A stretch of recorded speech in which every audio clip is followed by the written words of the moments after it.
muda wenyewe wa kuishi umeshafika. Kwani nitakaa miaka mingapi kutoka hapa nilipo mnavyoona nyinyi? Nitakaa miaka mingapi? Ni muda huu tena ambao ningependa tushirikishane maneno machache.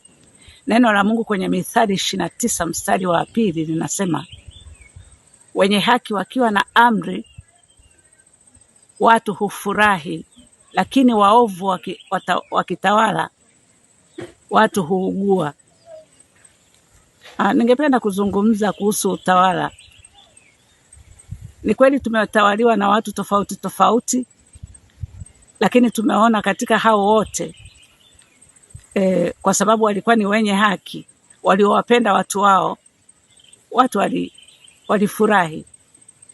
Lakini tulipopata mtawala muovu, basi mioyo inaugua. Ni watu hao waliofurahi katika utawala fulani, katika tawala nyingi zilizopita, haijalishi walitawaliwa na Muislamu au na Mkristo, lakini watu walikuwa na amani, walifurahi.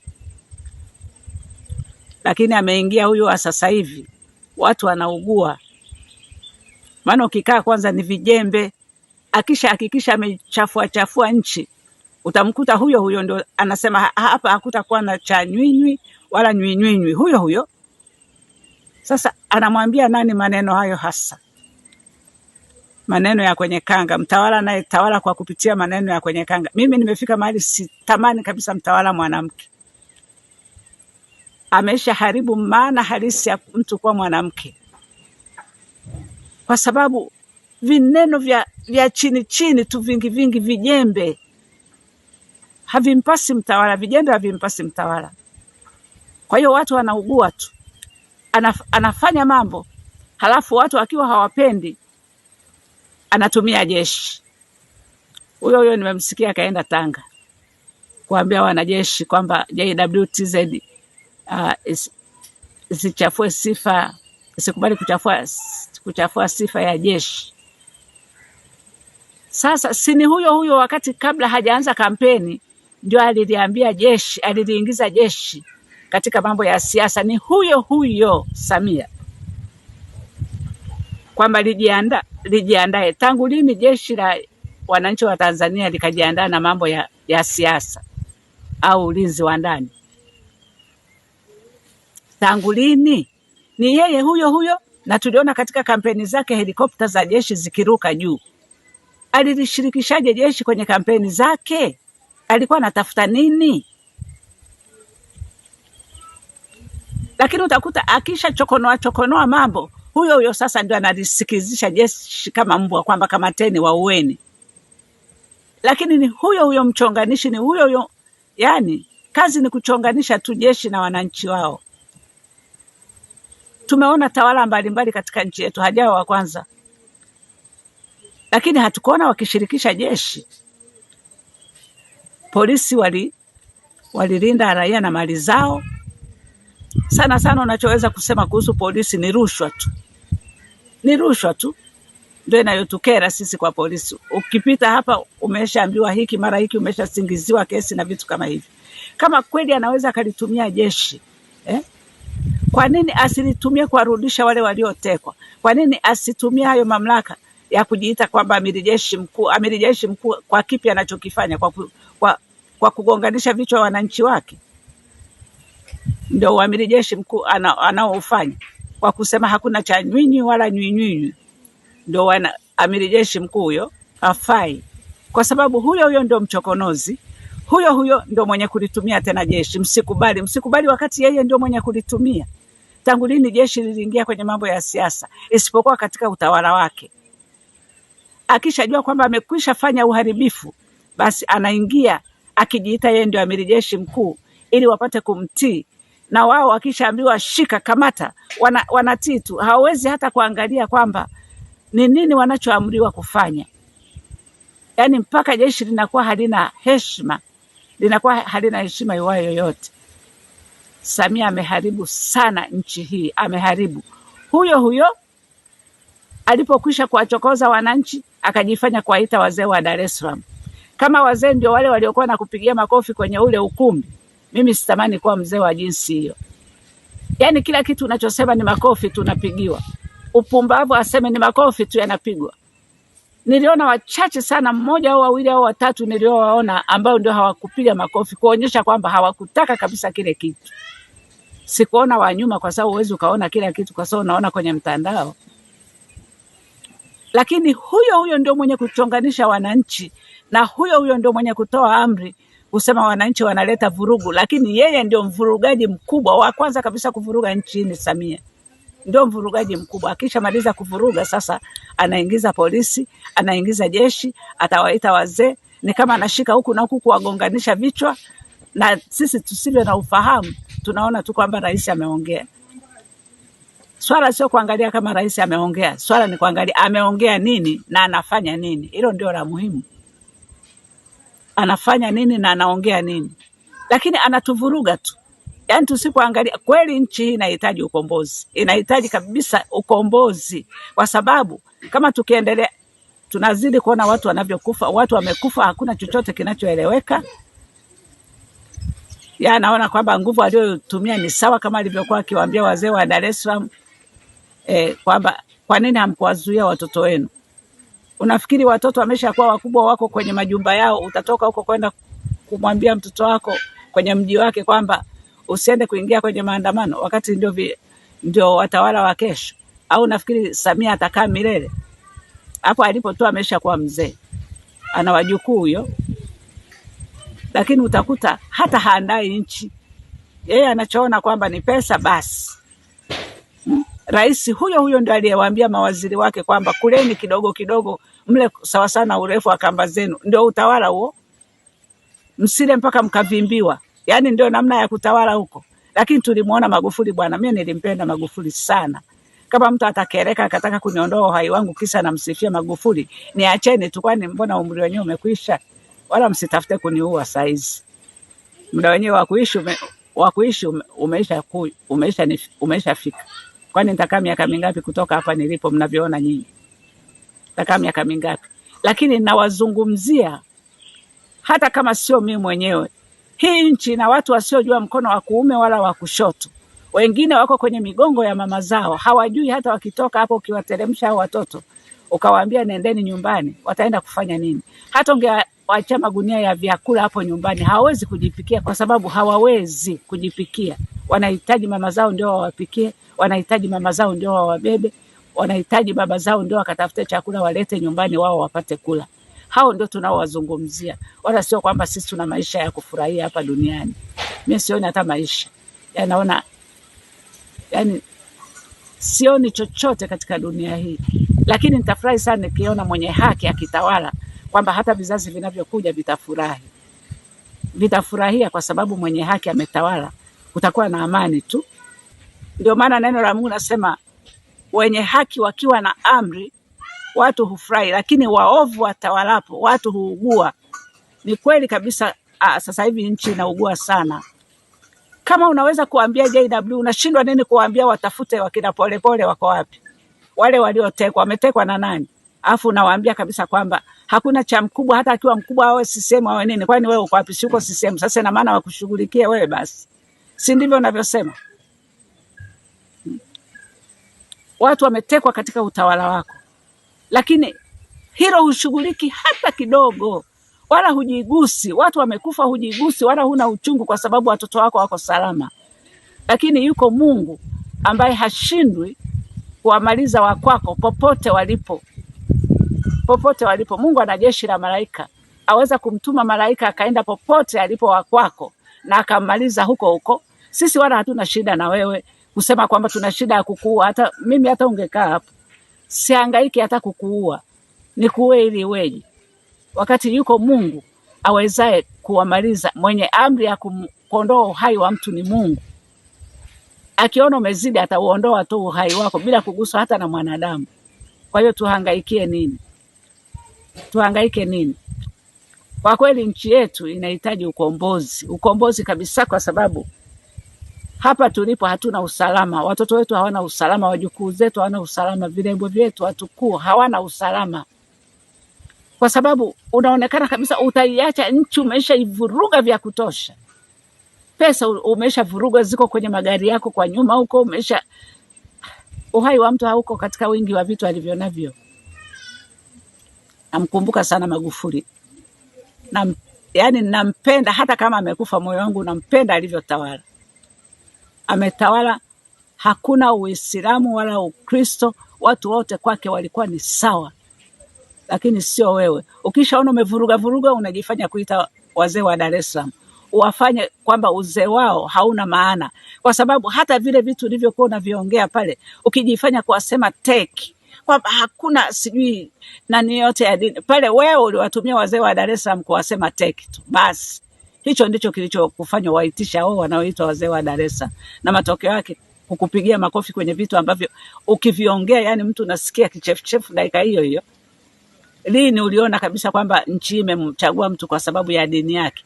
Sio wewe unayetaka utakuwa wa kwanza kuleta udini, na umekuwa wa kwanza kuleta udini katika nchi. Wewe ndio wa kwanza. Ulipoona umeshindwa kabisa, umeshafanya mambo ambayo yote yanakuelemea, ukaamua sasa uingize udini, kwamba wanakuchukia kwa sababu msiharibu nchi msiharibu. Nani anaiharibu wakati unaiharibu ni wewe? Msiharibu nchi hata kama mpendi Samia kwa sababu ya dini yake. Nani alikwambia dini yako hatutaki mtu kwa sababu ya dini yako? Wewe ndio Muislamu wa kwanza kutawala nchi. Mwinyi hakutawala. Kikwete hajatawala nchi. Walikuwa Wakristo, si walikuwa Waislamu. Si walikuwa Waislamu. Wewe usitafute kuja kutuvuruga huku Tanganyika, mara waondoe watu wa Ngorongoro, waweke Waarabu, mara uuze bandari. Yani vitu vyote ni wewe, hutosheki. Ukitoka hapo afu nawaambia watu akikupa ushauri unasema who are you? Who are you? Sasa afu unasema pesa wanazokupa ni ndogo. Rasilimali ulizonazo ni nyingi, zinaweza kuendesha nchi. Unaendaga kuomba misaada ya nini sasa? Yani unatufanya kama wajinga fulani hivi. Watu wote unatufanya kama wajinga. Unakula hela hizo unazoenda kuomba misaada, unazila wewe mwenyewe, unazitumia visivyo, afu unasema una rasilimali. Wakati muombaji ni wewe huyo huo, unaenda huko na huko kufanya nini? Ndio maana ulipoanza kutawala ukaanza kuzurura duniani kote ukiombaomba misaada tu. Mbona Magufuli akuomba misaada? Aliendesha nchi kwa hela zake mwenyewe zinazopatikana katika nchi. Wewe kinakushinda nini? Sasa wanapoanza kukuwekea, nashangaa sana, sijui umewafanya nini hao UN mpaka kuona kwamba umeleta amani. Amani iko wapi katika nchi? Kwanza hatuna amani hata kidogo. Wewe mwenyewe hujui kuleta amani. Tutakwaje na amani watu wako? Unatuua wewe mwenyewe. Tutakwaje na amani? Hakuna amani yoyote katika nchi, haipo. Umewateka watu mpaka leo hawajapatikana. Kama unaweza kuwatumia JWTZ, si watumie kwa wakomboa hao waliotekwa.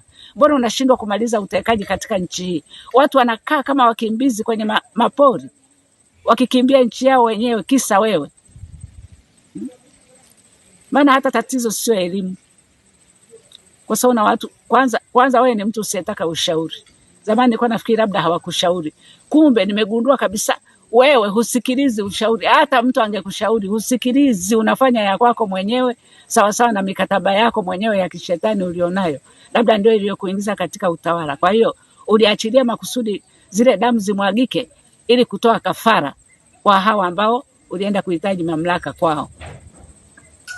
Kwa hiyo nataka wananchi wote watambue kabisa kwamba anayevuruga taifa ni wewe Samia, na sio wananchi. Ni wewe. Alafu ukimaliza unachukua kichwa cha huyu na kichwa cha huyu unavigonganisha pamoja, afu unakaa pembeni unacheka. Ukisha tugonganisha unakaa unacheka. Unafanya watu wote hatuna akili. Wote hatuna akili, mwenye akili ni wewe tu. Tutaona mwisho wa akili zako sasa utaishia wapi. Kwa sababu yuko Mungu anayekuweza. Yuko Mungu anayekuweza, hutatawala milele, hutatawala. Na hata utawala wako hata hatufurahi wala hatuupendi. Mie mmoja hapo, si upendi wala si ufurahi, kwa sababu ni mchonganishi. Unachonganisha watu wako wewe mwenyewe. Unatafuta nini? Unataka nini? Kama pesa, si umeshachukua pesa za kutosha tu nazo. Unaweza kaenda ukatulia mahali ukakaa ukala mpaka ukafa na vizazi vyako hivyo. Lakini bado unaona kabisa uendelee kutukalia tu. Naitamani Tanganyika. Naitamani Tanganyika, naitamani Tanganyika yetu. Naitamani kabisa. Naitamani. Ni kweli yawezekana Nyerere alipokuwa ameingia pamoja na Karume, walijiona kwamba ni hawana hila. Walijua watu wote watakuwa vizuri, wataendesha muungano vizuri. Hatukujua kwamba wapo watakao tokea huko kwa kupitia muungano wapate kugandamiza wenzao. Hawakujua, wangejua wala wasingekubali hiki kitu. Lakini walikuwa na dhamiri njema kabisa mwanzoni, kwa sababu ni ngumu sana kujua moyo wa mwanadamu. Na Mwigulu unakuta mambo unayozungumza yani yanakera tu. Yanakera kweli. Hiyo ni hila, mnatawala kwa hila. Mwisho mtamaliza, yani mtamaliza vichwa vyote katika nchi, mtatubakizia viraza. Hao wenye kusema ndio na kupiga makofi katika kila jambo, hata kama ni la kipumbavu, ndio mnaowaacha sasa wapigie makofi. Mimi hata sipigage makofi, mnejua kabisa huku niliko. Makofi sipigi kwenye upumbavu. Sipigi. Hata ningekuwa nimekaa mbele yako hapo nisingepiga, ungeniona wazi wazi kwamba sitaki. Kwa sababu uwezo ukatugonganisha ukafanya vitu vingine, alafu ukitoka hapo unaanza kugonganisha wananchi kwamba jeshi msikubali. Msikubali wakati wewe ndio chanzo. Kwenye utawala wako ndio chanzo cha jeshi kwanza kuingiza jeshi kwenye siasa. Hata Warioba alisema jeshi lisiingizwe kwenye siasa. Alisema, lakini ulipuuza kuonyesha kwamba hutaki ushauri wa mtu awaye yote. Kila kitu unachofanya wewe ndio sahihi. Matokeo yake umevuruga nchi, alafu amna. Vijana kweni macho, mkomboe nchi. Kweni tu macho, mkomboe nchi, kwa sababu sisi tunapita, lakini vijana ndio taifa la kesho. Mtasema bibi anachochea. Mimi siwezi kuchochea. Kwa nguvu zipi nichochee? Mambo mengine bwana. Nawaambia tu ukweli. Mkitaka kurekebisha, rekebisheni. Anzeni kwanza kurudisha maiti hizo, sio ndio mmetoa kafara huko au vipi, hata tuelewe. Kwa nini mnazuia maiti, au mlienda kuzisaga kwenye kiwanda cha simenti ili weje? Kuficha nini asichokijua Mungu? Huo wote ni uovu. Waovu wakitawala tutaona kila kitu kinavurugika tu, kwa sababu waovu ndio wako madarakani. Tunaona watu wenye kuweza kuongoza taifa vizuri, wakina Umi Mwalimu. Hivyo wewe si ndio umeivuruga CCM wewe? Umi kapata kura 5,000 na kitu. Unaenda kumweka mtu wa kura 80. Sasa hiyo ndio hesabu gani? Labda utuambie. Ndio hesabu gani? Ndio haki hiyo? Hiyo ndio haki? Lakini unatawala ukiwa na visasi moyoni. Usiyemtaka basi utamwekea kisasi, utamwangamiza, utamuua. Pole pole amekushauri kwa hekima sana na kwa kukuomba sana, rais wasikutumie, lakini kwa sababu ulikuwa na uroho wa madaraka, hukumsikiliza pole pole. Uliona sasa alipoanza kuzungumza ukaona kama anakuharibia na kuanza. Kwa hiyo ulimpa ubalozi kusudi anyamazi. Ilikuwa ni kumnyamazisha. Mimi nauliza watu wengine ambao mnapewa hivi vyeo. Kwani mnashindwa kumkatalia kwamba mimi hicho cheo naomba usinipe? Hata akikuteua una uwezo wa kukataa kwamba hapana. Sasa matokeo yake mnabakiza viraza, ndio wako bungeni huko. Kila kitu mtakachosema kisa mmepewa kula, basi ni ndio tunapitisha mikataba ya ajabu. Yaani mpaka kuondoka wewe madarakani utakuwa umeiuza Tanganyika mpaka basi. Lakini yuko Mungu anayekuweza. Yupo Mungu anayekuweza. Aliyekuumba anakuweza. Hata kama umeingia kwa shetani huko unatumika, lakini yuko Mungu anayekuweza. Hatuhitaji hata kukuvizia. Matokeo watu wa Ubungo wanalia hawana maji. Wao unapita kwenye magari na kuambia napita speed na huko juu helikopta. Mnamaliza mafuta ya bure na magari chungu nzima yasio na sababu yoyote. Hudumieni wananchi. Kazi ya kuhudumia wananchi imekushinda, umekaa kuwagombanisha tu na kupita. Unafikiri hao watakulinda? Hiyo helikopta ikiwa huko juu ndio itakulinda? Muangalie Karume Zanzibar, aliuawa na nani? Karume au Kennedy kule Marekani? Hakuna ulinzi. Mbona alikufa? Mbona alipigwa risasi akafa? Lakini wewe haina hata haja ya kukupiga risasi ya nini? Mungu tu anakutosha. Yuko Mungu anayekuweza, yuko Mungu anayekutosha. Unaweza kulala usiamke. Hii nchi inahitaji kukombolewa. Hata mimi mwenyewe naafiki kabisa ikombolewe, kwa sababu utawala uliopo